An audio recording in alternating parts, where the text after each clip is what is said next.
안녕하세요. 오늘은 저희가 함께 살펴볼 자료가 있는데요. 비판, 보편적 자아 성찰의 길이라는 글의 발췌문입니다. 네, 반갑습니다. 이 글이 비판에 대해서 특히 남을 비판하기보다는 자기 자신을 돌아보는 곳에 초점을 맞춰서 좀 독특한 시각을 보여주더라고요. 맞습니다. 방향이 좀 다르죠. 네. 그래서 오늘 저희 목표는 이 글에서 말하는 비인격적 관점에서의 비판, 그리고 또 보편적 법칙, 에 따른 자기 성찰, 이게 대체 뭘 의미하는 건지 좀 깊이 파헤쳐 보는 겁니다. 좋습니다. 이게 사실 흥미로운데 우리는 보통 남의 사소한 실수는 되게 잘 보면서 정작 내 결점은 좀 외면하고 싶어 하잖아요. 그렇죠.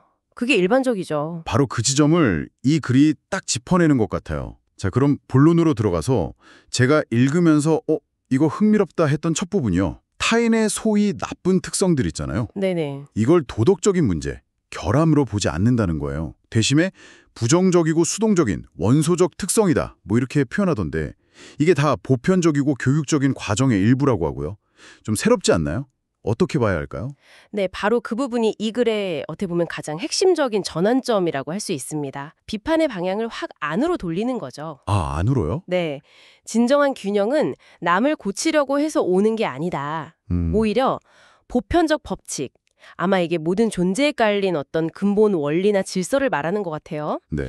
거기에 근거해서 아주 엄격하게 자기를 비판하는 데서 온다. 이렇게 주장하는 거예요. 보편적 법칙에 근거한 자기 비판이요? 그렇죠. 근데 여기서 중요한 게 비인격적이라는 말이 붙는다는 겁니다. 이게 뭐냐면 내 이기심이나 어떤 개인적인 좋고 싫음 이런 걸 완전히 빼고 그냥 객관적으로 내 안의 부정적인 생각, 감정, 습관, 편견 이런 것들을 알아차리는 거죠. 뭐랄까 자기 기만 없이 순수하게 자기를 보는 것. 아, 비인격적이라는 게 감정을 없애라 이런 뜻이라기보다는 좀 더 객관적으로 개인적인 이해관계를 넘어서 보라는 의미군요. 정확합니다.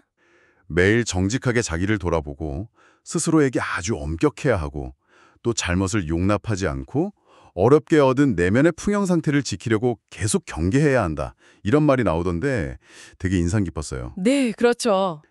근데 사실 이게 말처럼 쉬운 일은 아니잖아요. 이렇게까지 엄격하게 자기를 봐야 하는 이유가 뭘까요? 그게 바로 공감 능력하고 직접 연결되기 때문이라고 글에서는 보는 것 같아요. 공감이요? 네. 다른 사람을 비판하기 전에 먼저 나를 그 사람 입장에 한번 놔보라는 거죠. 만약에 우리가 그 사람 행동 뒤에 있는 어쩌면 나한테도 있을 수 있는 그런 부정적 원소적 특성을 먼저 이해하게 된다면 섣불리 비난하거나 도덕적으로 가르치려 드는 마음이 줄어들 수 있다는 거예요. 아, 이해가 되네요. 네. 우리 모두가 어떤 보편적인 법칙 아래에서는 다 연결되어 있고 비슷한 인간적인 약점이나 경험들을 공유하고 있다는 어떤 깊은 이해, 거기에 도달하게 된다는 거죠. 그러니까 남을 판단하기 전에 그 행동의 뿌리를 먼저 이해하려고 노력해야 한다. 이런 메시지가 강하게 담겨 있습니다. 그렇군요. 결국 자기 이해가 깊어지면 타인에 대한 이해, 공감도 자연스럽게 따라오는 거다. 이런 말씀이시네요. 네, 그렇게 볼 수 있겠죠? 자, 그럼 이런 관점이 우리가 다른 사람들만 관계 맺는 방식에 구체적으로 어떤 영향을 줄까요? 그래서는 판단이나 도덕적 훈계랑 진실을 말하는 것을 좀 구분하는 것 같던데요? 아, 네. 정확히 보셨어요. 이 글은 우리가 함부로 남한테 도덕적인 잣대를 들이대는 걸 굉장히 경계합니다. 아, 함부로 판단하지 말라. 네. 오직 보편적 운명. 이게 아마 글 맥락상 보면 개인 안에 있는 양심이나 직관, 영감 이런 걸 가리키는 것 같아요. 이것만이 진정한 교정할 권한이 있다. 이렇게 봐요. 보편적 운명만이. 그렇죠. 그래서 우리는 남을 도덕적으로 막 심판하거나 가르치려 들면 안 된다는 거예요. 하지만 누가 물어봤을 때 혹은 내 자신을 방어해야 할 때 그때 객관적인 사실이나 진실을 말하는 건 또 다른 문제라고 보여요. 핵심은 아마 훈계하려는 의도가 있냐 없냐 그 차이인 것 같습니다. 아, 의도가 중요하군요. 단순히 사실을 전달하는 거랑 내가 옳다고 생각하는 걸 주입하려는 거랑은 다르다는 거네요. 네, 바로 그겁니다. 덧붙여서 이 글이 피상적인 도덕성 같은 걸 되게 날카롭게 비판하잖아요. 예를 들면 사제말은 열심히 듣는데 교회 문만 나가면 까먹고 또 똑같은 잘못하고 이런 모습들요. 맞습니다. 그런 형태를 아주 신랄하게 꼬집죠. 듣기만 하고 삶으로 전혀 옮기지 않는 믿음, 또 진정한 내적 변화는 없는데 고해성사 같은 형식적인 의식만 하면 죄가 다 씻겨나갈 거라고 착각하는 그런 태도들, 네네. 이런 걸 비판하는 겁니다. 진정한 변화나 성장은 외부에서 누가 막 꾸짖거나 어떤 의례를 통해서 오는 게 아니고 자기 내면의 깊은 깨달음, 그러니까 양심의 소리를 듣고 스스로를 정직하게 고쳐나갈 때만 가능하다는 걸 암시하는 거죠. 결국 행동으로 보여줘야 한다. 네. 결국 믿음은 행동으로 증명되어야 하고 자기 잘못을 피하지 않고 딱 마주해서 반복하지 않으려고 구체적으로 노력해야 한다는 겁니다. 여기서 이제 중요한 질문에 도달하게 되는 거죠.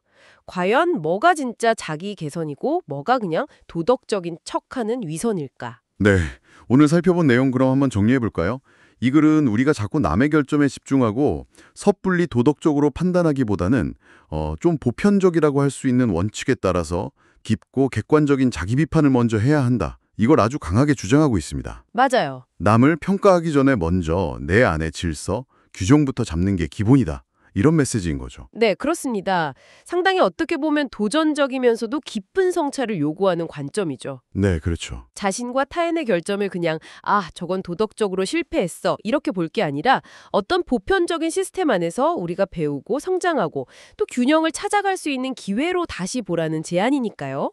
그 시작점이 바로 엄격한 자기 인식이 될 거고요. 기회로 보라는 점이 인상적이네요. 자, 그럼 이제 마지막으로 당신께서 한번 깊이 생각해 보실 만한 질문을 던져드립니다. 이 글은 양심과 보편적 법칙에 따라서 내면을 성찰하고 스스로 교정하는 걸 강조하는데요. 네. 그렇다면 이런 내적 지킴에 따른 진정한 자기 개선과 겉으로는 비인격적 성찰을 하는 척하면서 실제로는 자기 행동을 합리화하려고 교묘하게 대인적인 편견을 사용하는 것. 이걸 우리는 어떻게 구분할 수 있을까요? 아주 중요한 질문이네요. 더 나아가서 당신의 삶의 맥락 속에서 이 글이 말하는 보편적 법칙이란 건 과연 무엇을 의미할 수 있을지 한번 고민해 보시는 것도 흥미로운 여정이 되지 않을까 싶습니다.